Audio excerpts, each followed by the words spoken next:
Netanyahu তো জয় বাংলা হয়ে গিয়েছে। এতদিন ইরান এবং রাশিয়ার গণমাধ্যমের দাবি ছিল যে নেতানিয়াহু সে জয় বাংলা হয়ে গেছে, কিন্তু ইসরায়েলের পক্ষ থেকে তারা স্পষ্ট কোনো বার্তা দেয়নি এবং জনগণও তারা বিশ্বাস করেনি যে নিহু মৃত্যুবরণ করছে।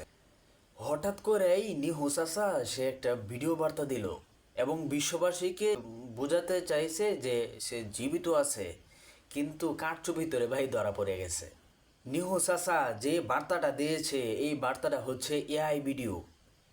এআই দিয়ে ভিডিও ক্রিয়েট করে তার অফিসিয়াল ভেরিফাইড ফেসবুকের মধ্যে পোস্ট করেছে এবং বিভিন্ন সোশ্যাল মিডিয়ার মধ্যে তাদের গণমাধ্যমের মধ্যে এটা প্রচার করাইছে যে নিহু চাচা এখনও জীবিত আছে। কিন্তু নিহু চাচা যে আগেই জয় বাংলা হয়ে গেছে এটা তারা জনগণকে তারা মানে কি বুঝতে দিতে চাইতেছেন আর কি, যুদ্ধের কৌশল হিসাবে। তো যেই ভিডিওটা দিছে এই ভিডিওটা যে এআই দিয়ে তৈরি তার কিছু প্রমাণ আমি আপনাদেরকে দিতেছি, দেখেন। যে ভিডিও বার্তাটা তারা দিছে এই ভিডিও বার্তাটার মধ্যে দেখা যাইতেছে যে নিহু চাচার একবার মনে করেন যে দাঁত উদাও হয়ে যাইতেছে, আবার দাঁত আবার কুইতে লাগিয়া যাইতেছে। তো এটা দ্বারা স্পষ্ট প্রমাণ হয় যে এটা এআই ভিডিও। আর কয়েকটা প্রমাণ আমি আপনাদেরকে দিই।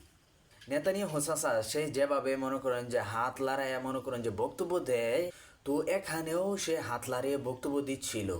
তো এখানে বক্তব্যের মাঝখানে সে যখন হাত একটু নাড়াচাড়া করছিল তখন হাতগুলো দেখা যাচ্ছে যে বিকৃত অবস্থায়, এবং এক হাতের আঙুল হচ্ছে, আমাদের তো আঙুল 5টা, এই ভিডিওর মধ্যে দেখা যাইতেছে তারও তো 5টাই, কিন্তু এই ভিডিওর মধ্যে দেখা যাইতেছে একটা বেশি, 6টা।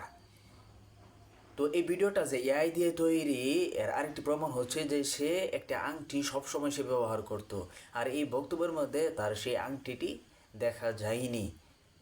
মোট কথা হলো এই ভিডিওটা হচ্ছে এআই দিয়ে তৈরি। তারা মনে করেন যে ইসরায়েলের যারা কর্তৃপক্ষ আছে তারা এটা মনে করেন যে ছড়াইতেছে যে নেতানিয়াহু মরে নেই, অথচ এই নিহু চাচা আগেই জয় বাংলা হয়ে গিয়েছে।